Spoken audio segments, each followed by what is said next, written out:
Nagpaalala sa publiko ang mga lokal na pamahalaan at iba pang ahensya para maging ligtas ang pagsalubong sa bagong taon. Yan ang ulat ni Vel Custodio. 6 na araw bago ang bagong taon, naghahanda na ang mga local government unit at iba pang ahensya ng pamahalaan para sa ligtas na pagsalubong sa bagong taon.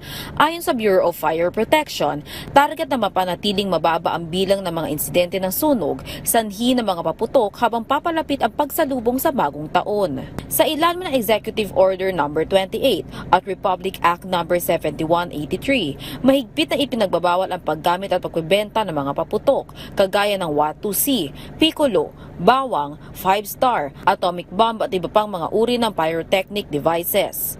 Kaya naman puspusan at mas pinaigting pa ng BFP ang fire safety education at fire prevention campaign.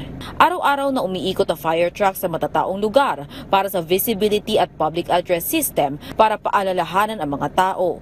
Isa ang Quezon Memorial Circle sa mga pangunahing lugar sa Metro Manila kung saan pwedeng manood at magdaos sa fireworks display. Base sa QC Ordinance, ang mga mauhuling lalabag ay maaaring patawan ng 1,000 hanggang 5,000 piso at makulong ng 3 hanggang 1 taon, depende sa grievances. May mga fire displays din sa New Year countdown sa Ayala Avenue sa Makati at ilan pang mga pangunahing lugar sa mga LGU. Patuloy naman na nakikipagtulungan ng BFP sa mga lokal na pamahalaan para sa pagkontrol ng paggamit ng mga paputok. Ipinagbabawal ang paggamit ng mga paputok sa residential areas. Ayon sa Bureau of Fire Protection, mas mainam na umattend na lang sa mga music festival sa mga lokalidad. Tayo po ay nag-designate ng community fireworks display areas.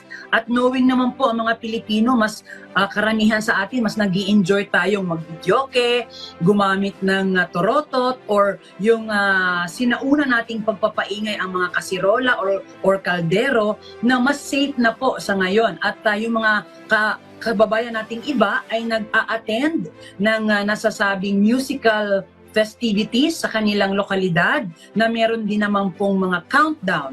Paalala naman ng pamunuan ng Quezon Memorial Circle na bawal magdala ng plastic bottles at plastic sandbag. Sa halip ay magdala na lang yung reusable bag, reusable water container at reusable cutlery.